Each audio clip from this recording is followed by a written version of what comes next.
And I'd like for our two esteemed colleagues to come up. Dr. Sagas and Dr. Nichols, please, come on up, respectively. And this next session, we really want to break down the current state of athlete development. Both of them have a wide array of knowledge in their respective fields, and we want to give them the chance to do that.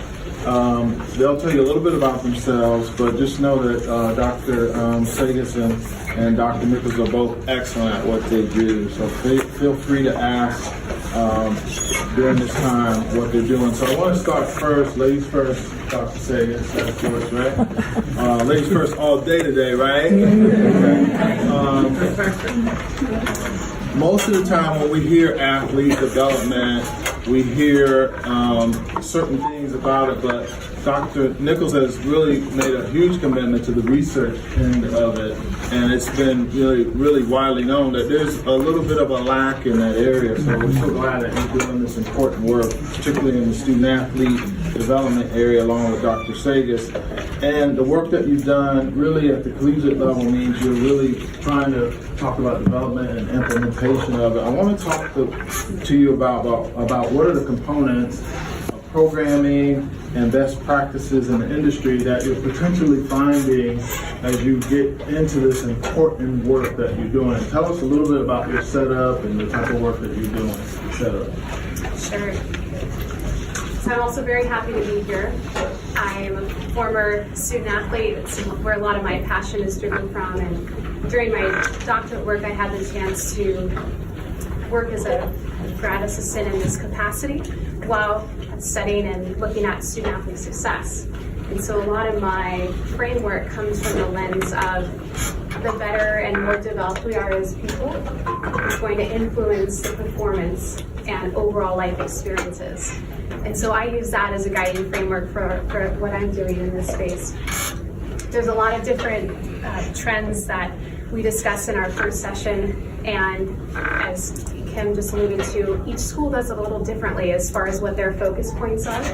So at Boston University, I'm in a brand new position, finishing up my second year in May, and so there's a blank canvas, which is amazing, but also challenging as well. And one of my missions when I came in and what the department wanted to see was really focusing on how can we bring our leadership academy in-house. And so that was an opportunity to really tailor the work to our student athletes and our coaches. And I said and our coaches, which is my favorite part, is the coaches also go through their own training.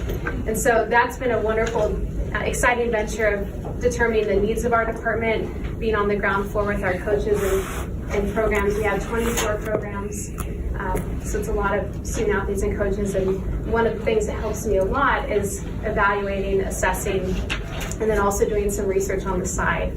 So to give you some perspective, I wasn't hired to come in and do research. In fact, some people can kind of have their hands up at that sometimes, but I see that as a great window and opportunity and a value add. So anyone in this room that's looking to be in this practitioner space, but has that scholarly background and is really passionate about integrating that work into what they're doing, I think you'll have a chance to be on the forefront of some great work, because we talk a lot about being more data-driven in our field as we work to professionalize it and define it.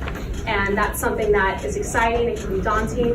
You don't have to have a PhD to do it, and I want to talk a little bit more about what that looks like.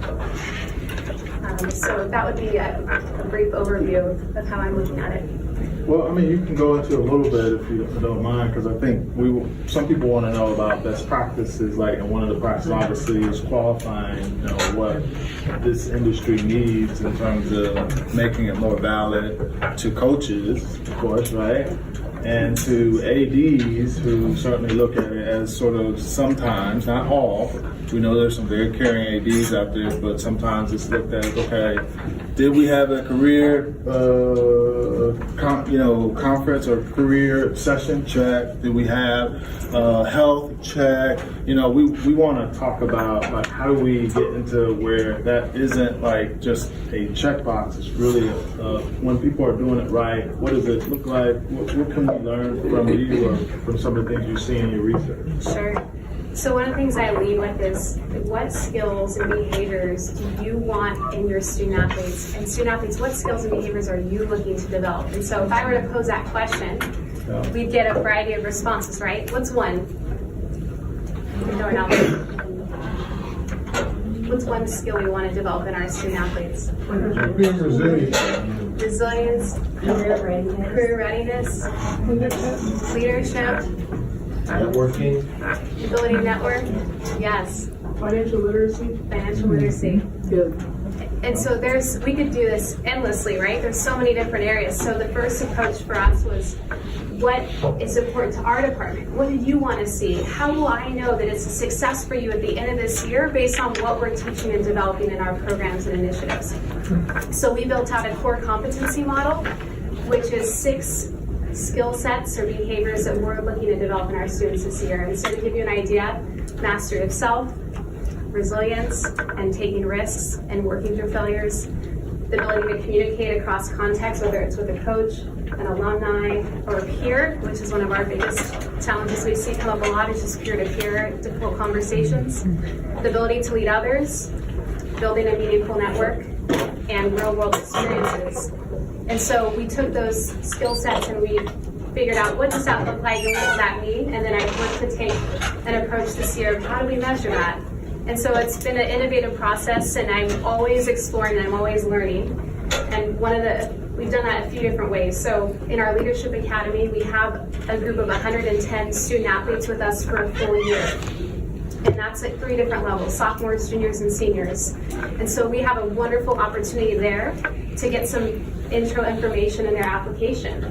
And so we've asked them questions that will help us define resilience, such as, tell us about a time when you overcame a challenge. What skills did you employ, and what was the outcome? And then we use a rubric grounded in research to help give a score to that answer. And then at the end of this year, in this 6 dynamic training sessions and leadership challenges mixed in between, we'll then assess at the end and look at, has their perspective shifted on their resilience and how they work with challenges, and also provide that with the score.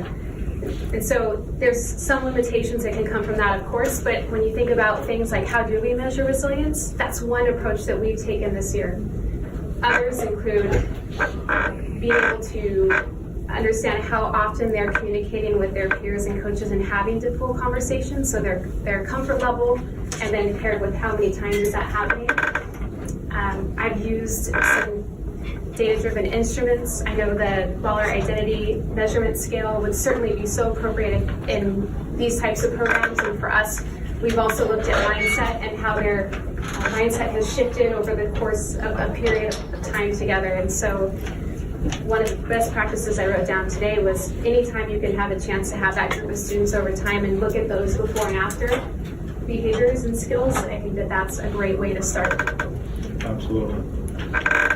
So I really like the response. We certainly hope to build more on it. So Dr. Sagas, if you could, obviously your work in athlete development has been paramount to the industry in the last couple of years. I really like what you've been doing at your institution. And you've been working not only in performance, but also personal development and professional development. And at your school, you've actually developed a model that is actually employed and teachers are using. Talk to us a little bit about the example, maybe how you came about it, and actually maybe some of the various ways it's being implemented and you guys are using it and seeing it. Because I think it's something that everybody is wondering, what's a model that we can look towards, and I know you've done some extensive work with your students here as well. Yeah, thanks, Kevin. Thanks for inviting us to our own male voices. Appreciate it. We'll learning a lot.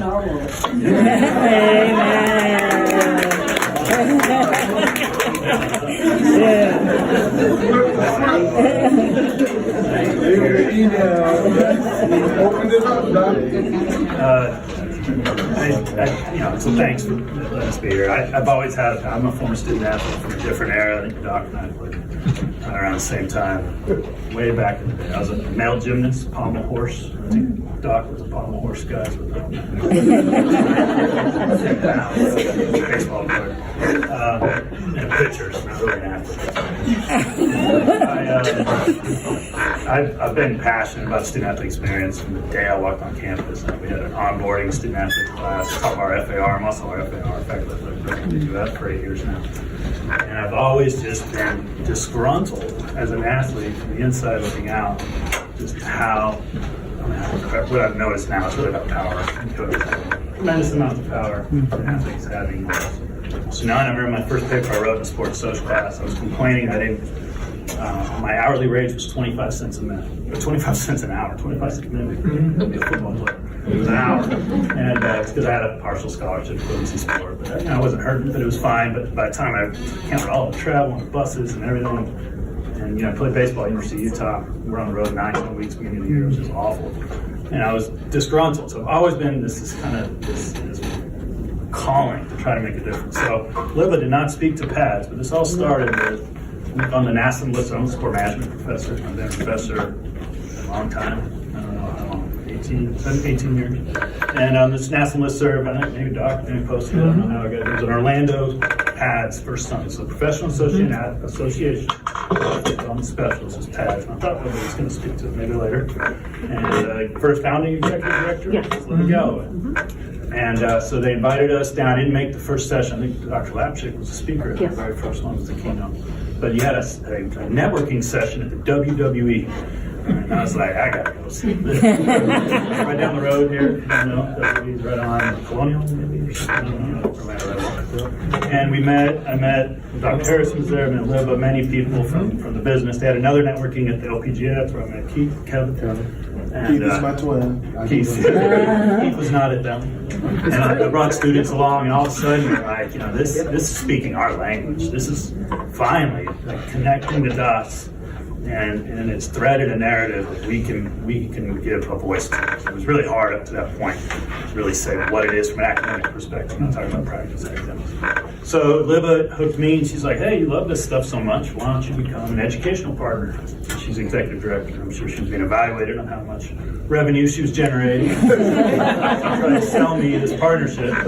I looked at it at the time. We had some degrees of freedom in our curriculum. So I would call this Athlete Development 1.0 from an academic perspective.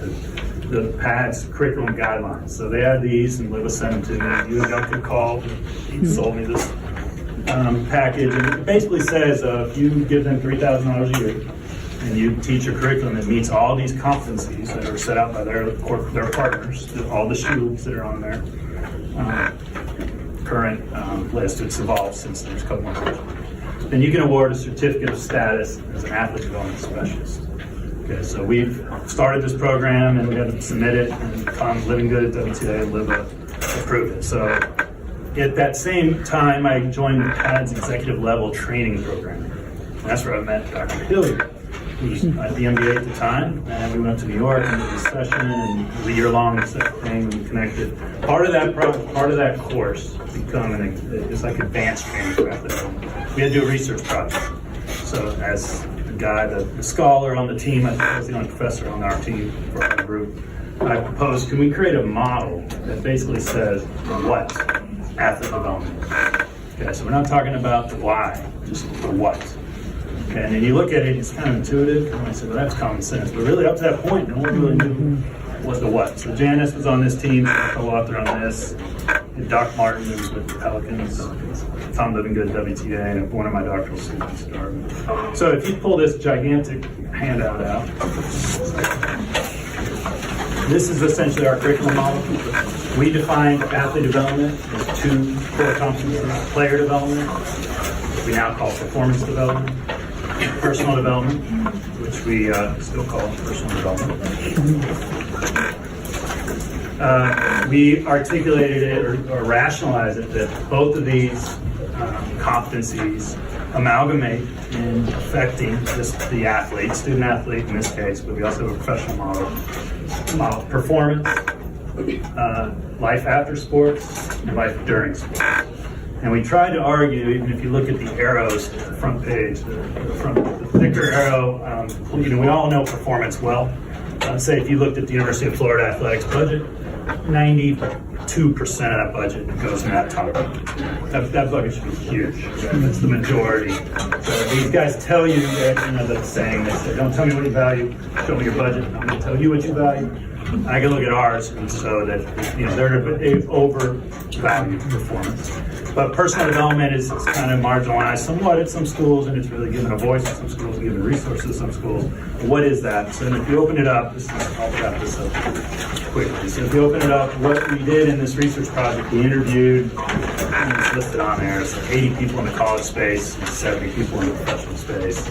Did a content analysis of their feedback, but basically came up with a model that suggests literacies that athletes should know to be fully optimal, functioning, and ready to interact with the world and make good decisions in their ecosystem of being an athlete on the performance side and the personal side.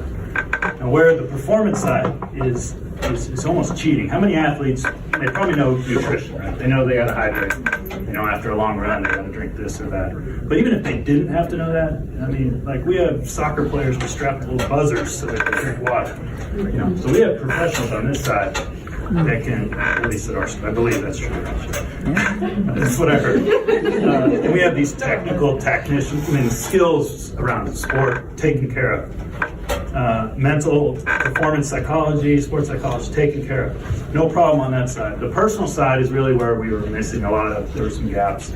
So we developed a model where it suggests there's educational literacy, which I would say to most of the N4A world, that's where most of this resources have gone. But what else beyond education? So professionalism, career literacy, transition literacy, media literacy, character literacy, mental, emotional health literacy, and financial literacy.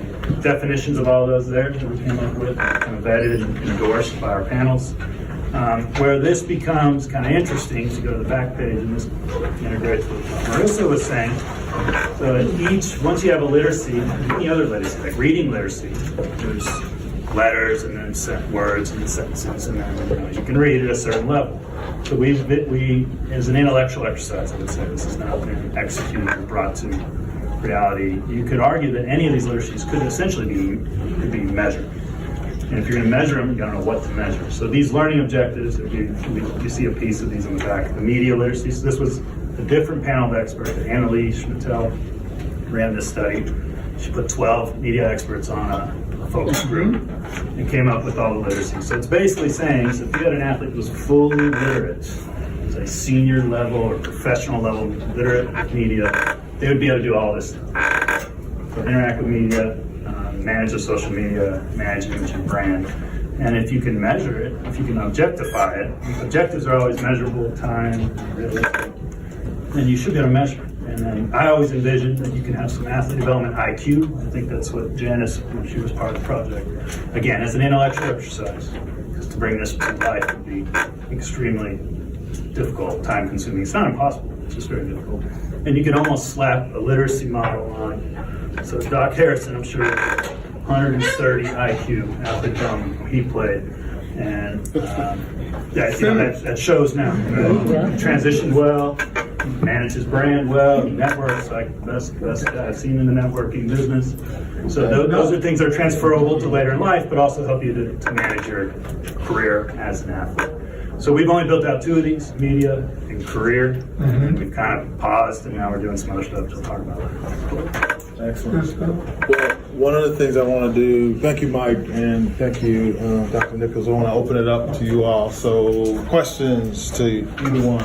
Yes, right here. Hey, I'm going to try. So a question, I noticed within the senior athlete personal development, there's nothing about race development. And as we know, with enduring sports is, football is, 56% black, basketball 73%. You mentioned that 125 student development professionals were asked, what was the racial breakdown of that? And do you think that affected why race development, ethnicity, cultural competency is not on that?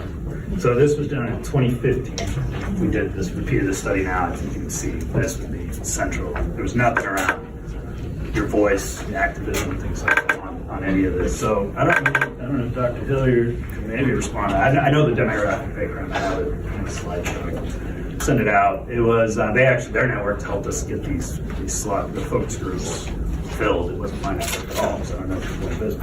So it's an interesting act of omission, right? What is not said here? The difference, what I didn't mention, is there's a pro sports model and there's a college sport model. What I'm showing here is the college sport model. There's one huge competency that's in the pro sport model. It wasn't mentioned at all in the college sport model. I want to give it speaks to this act of omission. And it's business development. I argue, instead of just being cynical about college sports, we really like having college athletes that are ignorant about the business of college sports. The more they know, the more they're going to say, hey, that's not right, it's wrong. But even within that pro sport one, to be honest with you, I don't think it was mentioned. Yeah, I would echo what Dr. Sagas said. I mean, it's a clear omission. For whatever reason, for either, I wouldn't say lack of ignorance, but I think as time has evolved, as he indicated, and times have changed even in a few years, there's certainly been a lot more attention readily needed to not only gender and race and inclusion and diversity, and I'm sure at the time that we're updating the model and looking at the new research from Dr. Nichols, this is certainly a point of emphasis that we need to have. Now remember this, prior to this particular athlete development model, there was not one, right? So from an academic perspective and from a theoretical perspective, these things are needed. Why? Because when you talk with either athletic directors, okay, or team presidents, or team owners, okay, if you're at the professional level, and those guys and women function on numbers and data, okay, when they're building buildings or development centers, or they're talking to donors, or they're looking for investors, they're based on some numbers, right, and some data. And so this effort, in the beginning of this type of research, quantifying and having metrics for the things that we do, none of this even existed before this model, right? So this was the very first and cutting edge. And so for all of the great minds in this room, including all you guys, these are the opportunities to get to know Dr. Nichols and Dr. Sagas and to have your ideas and your input as a part of this whole profession. So I think it's really, really great work, great stuff, great ideas. So we want to thank these two for their time. I think somebody had one more question. Is there somebody else? If not, We got time. Yeah, go ahead. Well, I know you touched base on student athlete and coaching as well the coaches, but what are you guys doing to help develop the coaches where they can help develop that athlete section? Yeah. So I think that's like an ideal model, right? Because like you're alluding to the synergy between the two. And so if we can create structures to have opportunities for the coaches' curriculum to also interface with what we're doing with our student athletes. And so we are looking at how that can develop even further. But to give you an example right now, our coaches meet after our student athlete sessions for their own work. And so we have this great feedback loop where I'm able to bring in some of the themes that came out from our session and the specific practice that we're working on until we see them again. And so we draw a lot from Kuzo's and Posner's leadership behaviors model, where essentially leadership is a behavior and we can practice it in all that we do. So in our academy, part of that is like what's happening in between and how can we measure that they're taking what we're doing and actually implementing it in their personal life, their athletic life, their academic life. So being able to share that with coaches, help keep that accountability. Here's what we're working on. How often we measure everything. We try at least in the back end, even when you don't know what's happening, asking coaches like, how often are you checking in with your student athletes on what they're doing in the academy? One of the great things that's happened in our coaches session is to give you a practical example. Our men's lacrosse coach took the Culture Code by Daniel Coyle, which is based in a lot of research, right? There's so many great examples. And so what he did, we had that as a framework in one of our sessions, and he took that back and he created a senior session with his 10 seniors. And now each week they get together and they create up an action plan for their team based on what they saw, their previous performance. And then they create this plan and then they take a chapter from the book and they talk about what themes are coming to life within their team and what they want to use. And to be a part of that process has been so unique and fun for me. And so to see that come to life, that, taking an original framework of the culture code and then seeing how it's been used in practice, I think would be one example of that. Where I, as an academic and an educator, I look at it a little differently. I think it's a great question. Coaches are the most important cog in the machine. For sure. They can absolutely destroy everything you're doing. Absolutely. Development where they can completely leverage it and make, Totally. sunshine lollipops for everyone at the end of the year. It's just amazing how much power they have in the system. I would argue that if people like Dr. Harrison and I can advocate that this type of education should be core. So everyone that gets a sport business, sport management degree, takes a sport law class. Everybody takes a sport finance class. Everybody takes a sport sociology class. Everybody should take an athlete development class. So we have a class, which I didn't speak to in your question, it ties these two together. We have a class called Athlete Development, and we had a whole week. We have modules on 4 of these literacies. We have a week on activism, athlete activism. We just added it last year, speaking to the time. So we haven't updated the model, but we do add it. And, we have some civil rights attorney perspective, and then we have some athletes speaking about finding the voice and whatnot. But so if we could teach, if every coach in their training, and obviously coaches can be history majors or art majors and be coaches. So that's a different question for a different symposium, educating coaches. But a lot of coaches do get graduate degrees in sport management, a lot. And if we can introduce them to this, I've seen it, maybe I'll talk about it in the last page, I've seen it, it changes the mindset of people that work with athletes. And they're not going to be athlete development specialists. Dr. Harris, you started with that. It doesn't matter if you're going to do this for a living. This is important. Anything you do in the sport business, to understand the athlete at the center of the ecosystem. And that's the most precious and valuable asset that you have in the sport. Absolute power to the players. Absolutely. Go ahead. I want to further that the coaches are critical to this equation. But in my opinion, you're not going to get their ears completely until you show something that you talked about, and that's the link between performance and the athlete development programs. There is some research, some pretty good research out of there. You've probably seen it coming from Europe on the link between athlete development programs and performance, but I don't think it's widespread. So I look at you who are looking to get into athlete development. If you can think of a way to really make that link, make that case between performance and athlete development, boy, that's going to help crack the code with the coaches. Absolutely. Lex, So my name is Marissa Nichols. My question was more about assessment. I think that's the hardest part about doing this, because for me, I can create a workshop, but it's all about assessing the athlete right after. So do you guys have like basic guidelines on how to create your own assessment? Yeah, let me start with that one. Yeah. This is like why we paused kind of doing the what. Now we're focused completely on this holy grail of athlete development, finding the relationship to the, and our model shows us the mediated path, but we got to prove it. Say it. So we've been committing pre-post type testing. So it's so easy to measure state effects. You have a workshop, like at the end of this, you're going to go home all excited and happy. You're going to send out the evaluation. It was awesome. Really, what matters is where you're at 2 months from now, 6 months from now, a year from now. And expecting, you could come to this workshop, completely change your career direction, change you have an intellectual moment of insight, and it changes your perspective. We are working on it. We're doing a lot around career identity, athlete identity. We're doing a lot around career development. The hard part right now, the really long. We can do stuff that's really clinically based, and we really need something that's practically based. So I would say if you had the symposium in 3 years, I can answer that question. I can give you a workbook. There were a couple of these buckets. We will find a way. And you guys are doing it.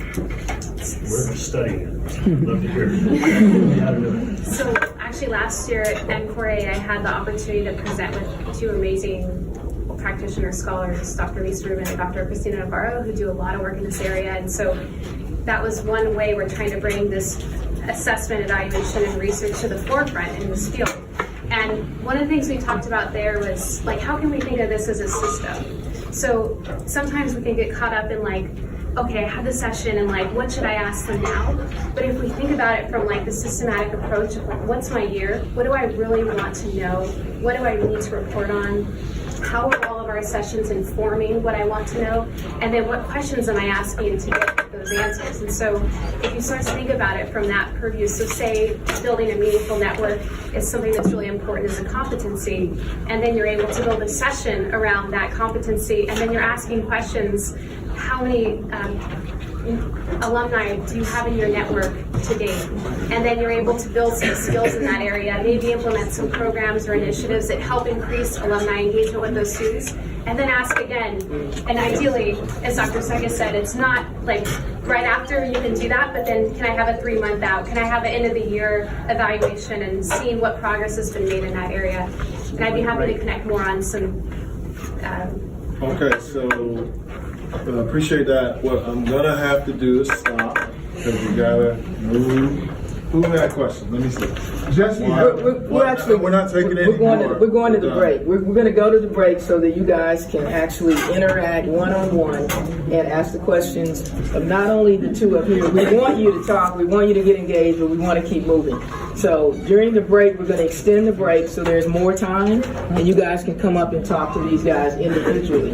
2 things before we break. 2 things. Thank you. Let's give them.